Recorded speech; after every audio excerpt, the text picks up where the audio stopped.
चतुर्त्रिंशः सर्गः 34वां सर्ग। रावण के पूछने पर शूर्पणखा का उससे राम, लक्ष्मण और सीता का परिचय देते हुए सीता को भार्या बनाने के लिए उसे प्रेरित करना। शूर्पणखा को इस प्रकार कठोर बातें कहती देख मंत्रियों के बीच में बैठे हुए रावण ने अत्यंत कुपित होकर पूछा। 1. राम कौन है? उसका बल कैसा है? रूप और पराक्रम कैसे हैं?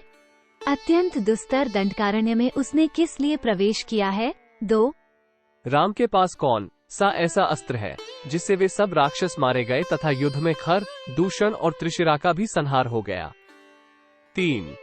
मनोहर अंगों वाली शूर्पणखे, ठीक बताओ, किसने तुम्हें कुरूप बनाया है? किसने तुम्हारी नाक और कान काट डाले हैं? राक्षस राज रावण के इस प्रकार पूछने पर वह राक्षसी क्रोध से अचेत सी हो उठी। 4. तदनंतर उसने श्रीराम का यथावत परिचय देना आरंभ किया। भैया, श्री रामचंद्र राजा दशरथ के पुत्र हैं। उनकी भुजाएं लंबी, आंखें बड़ी बड़ी और रूप कामदेव के समान है। वे चीर और काला मृगचर्म धारण करते हैं। 5:1/2। श्रीराम इंद्रधनुष के समान अपने विशाल धनुष को, जिसमें सोने के छल्ले शोभा दे रहे हैं, खींचकर उसके द्वारा महाविशैले सर्पों के समान तेजस्वी नाराजों की वर्षा करते हैं। 6:1/2। वे महाबली राम युद्धस्थल में कब धनुष खींचते, कब भयंकर बाण हाथ में लेते और कब उन्हें छोड़ते हैं, यह मैं नहीं देख पाती थी। 7:1/2। उनके बाणों की वर्षा से राक्षसों की सेना मर रही है, इतना ही मुझे दिखाई देता था। जैसे इंद्र मेघ द्वारा बरसाए गए ओलों की वृष्टि से अच्छी खेती चौपट हो जाती है, उसी प्रकार राम के बाणों से राक्षसों का विनाश हो गया। 8:1/2। श्रीराम अकेले और पैदल थे तो भी उन्होंने 1.5 मुहूर्त 3 घड़ी के भीतर ही खर और दूषण सहित 14,000 भयंकर बलशाली राक्षसों का तीखे बाणों से संहार कर डाला, ऋषियों को अभय दे दिया और समस्त दंडकवन को राक्षसों की विघ्न बाधा से रहित कर दिया। 9:11। आत्मज्ञानी महात्मा श्रीराम ने स्त्री का वध हो जाने के भय से एकमात्र मुझे किसी तरह केवल अपमानित करके ही छोड़ दिया। 12. उनका एक बड़ा ही तेजस्वी भाई है जो गुण और पराक्रम में उन्हीं के समान है। उसका नाम है लक्ष्मण। वो पराक्रमी वीर अपने बड़े भाई का प्रेमी और भक्त है। उसकी बुद्धि बड़ी तीक्ष्ण है। वो अमरशील, दुर्जय, विजयी तथा बल विक्रम से संपन्न है। श्रीराम का वह मानो दाहिना हाथ और सदा बाहर विचरने वाला प्राण है। 13-14। श्रीराम की धर्मपत्नी भी उनके साथ है।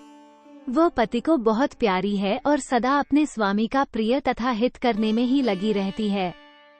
उसकी आंखें विशाल और मुख पूर्ण चंद्र के समान मनोरम है। 15।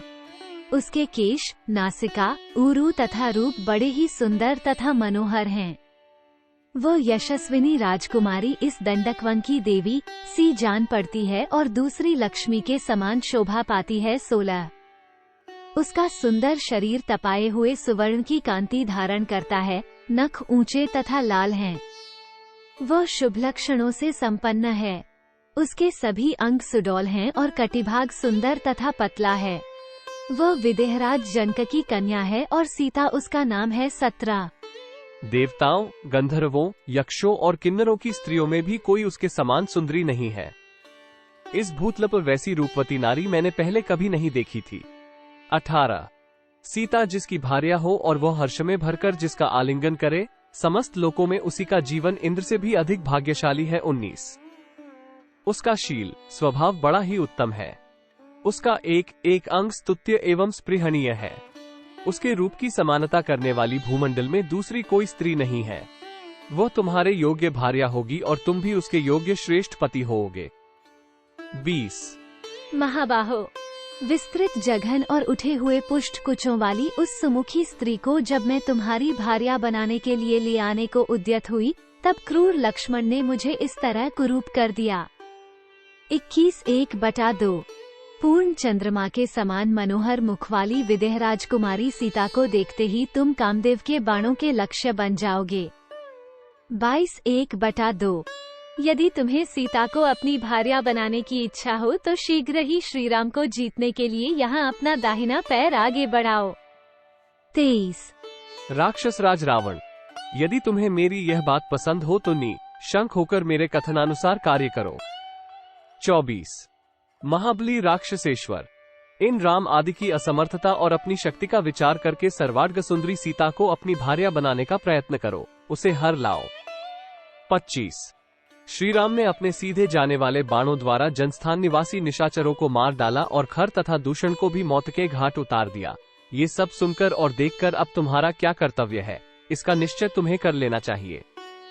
26 इत्यार्षे श्रीमद् रामायणे वाल्मीकिये आदिकाव्यरण्यकाण्डे चतुर्त्रिंशः सर्गः।